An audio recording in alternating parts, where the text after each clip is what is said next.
Yung ata birthday ko ngayon, pabati naman ako. Nilipas din yan, kuya. Kuya.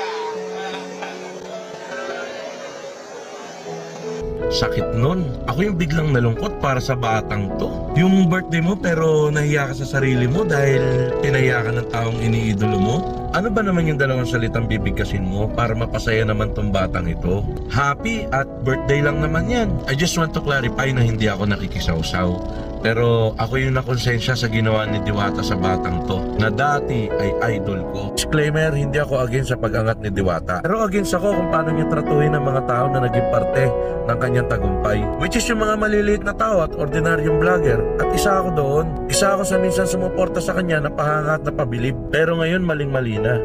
Mali na yung pinapakita mong action sa mga tao na tunay na sumusuporta sa'yo. Sa tingin mo ba kung hindi dahil sa mga kagaya ng batang yan, ni kuya, na sumusuporta sa'yo, ay sisikat ka? Dadayuhin o kikilalanin ng mga content creators na gumadalaw sa'yo?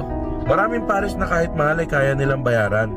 Real talk yan. Diwata, ikaw kasi yung gustong ma-experience ng mga tao. Makausap ka, makilala ka, at makasama ka kahit sandali dahil natutuwa sila sa'yo. Sa success mo, hinahangaan ka ng mga ito, hindi ang pares mo. Diwata, gising hanggat may oras pa.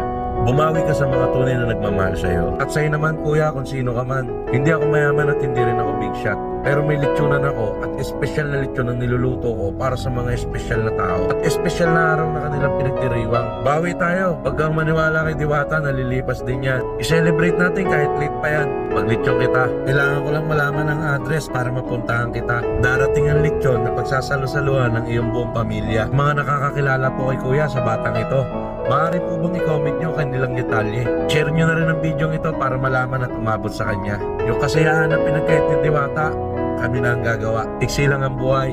Huwag natin ipagkait magpasaya ng tao lalo't may kakayanan tayo. Diwata, masaya ako sa mga narating mo, pero sana naman huwag mong kalimutan ang tunay na mga sumuporta sa iyo. Mahal ka ng tao, huwag mo ipagkait ang kapirasong oras na para mapasaya ang mga ito. Alam ko at nauunawaan ko ang stress na dinadanas mo. Pero lagi mo nalang isipin yung pakiramdam ng mga tao na nakapaligid sa iyo, na nasusungitan mo, na hindi mo na nabibigyan ng importansya. Pero hindi mo naisip, sila pala ang dahilan kung bakit nandiyan ka. Saya ako sa narating mo, na-inspire ako sa istorya mo, hinangaan kita, pero sana huwag tayong matapos sa ganito. Mahirap bumalik sa baba, ingatan mo kung anong meron ka, pahalagaan mo ang mga tao na tunay na nagmamahal sa iyo. Isipin mo kung hindi dahil sa kanila, baka hanggang ngayon pansit canton pa rin at kape ang tinitinda mo. Again, Diwata, pasensya ka na kung medyo pinalalahanan kita. Ayoko lang makita ka na bumalik ulit sa pagiging wala. Dahil masaya ako sa nakamit mo.